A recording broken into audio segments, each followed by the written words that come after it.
On May 12th, the Kremlin announced a significant reshuffle within Vladimir Putin's cabinet.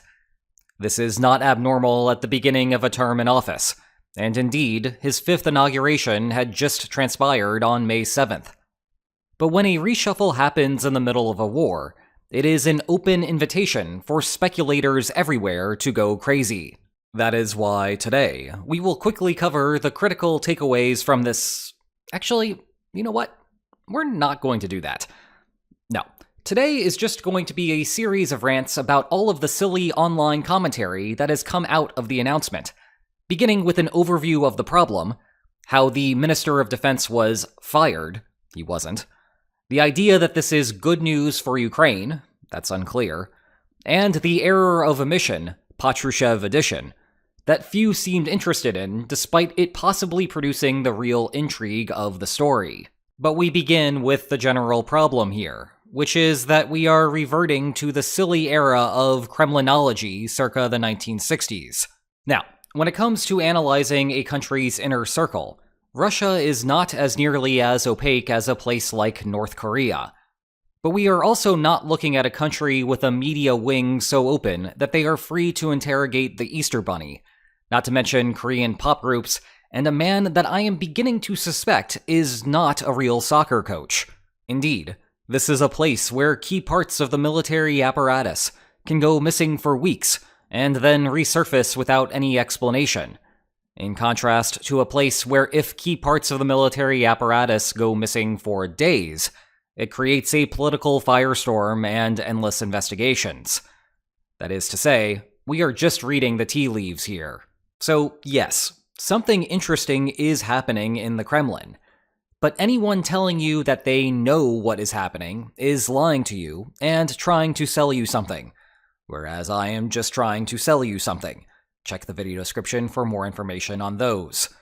Anyway, let's stick to the basic facts of what is happening, beginning with the firing of Sergei Shoigu. Now, I don't know about you, but generally when someone would get fired at companies that I have worked for, they become unemployed. Maybe, just maybe, you might get a professional handshake as you walk out of the door. But usually you are going to be left out in the cold.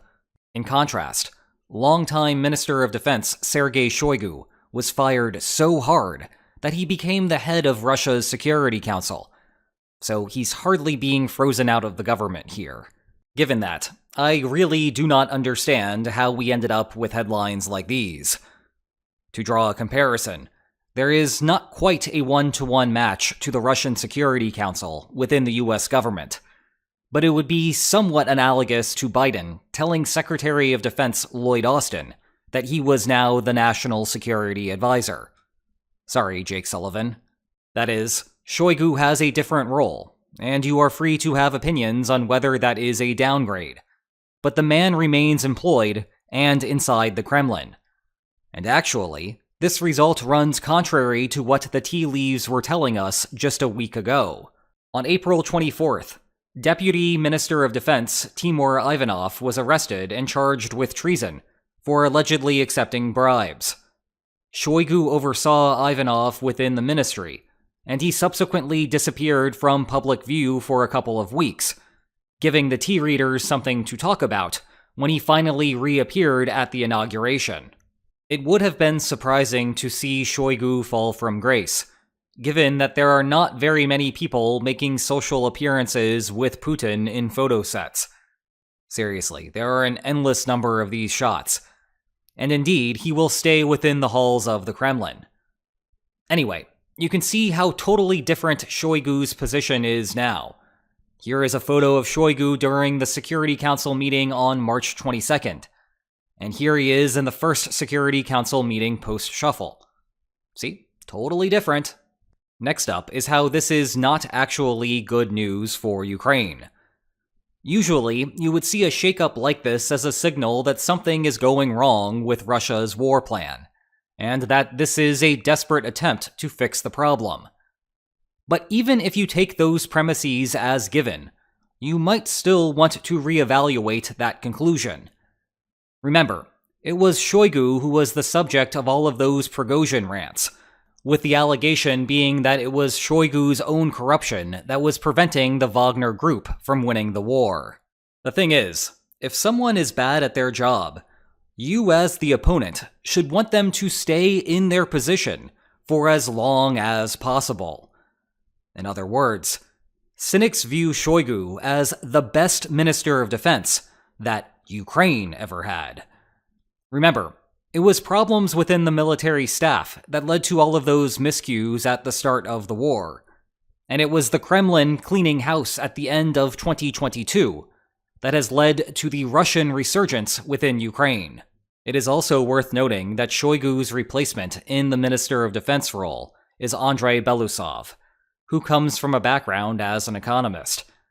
And in our last video, I just explained how Russia's central banker, Elvira Nabiullina, is an economist and quietly Russia's MVP of the war effort. Russia needs a macroeconomic strategy if it is going to win a long war.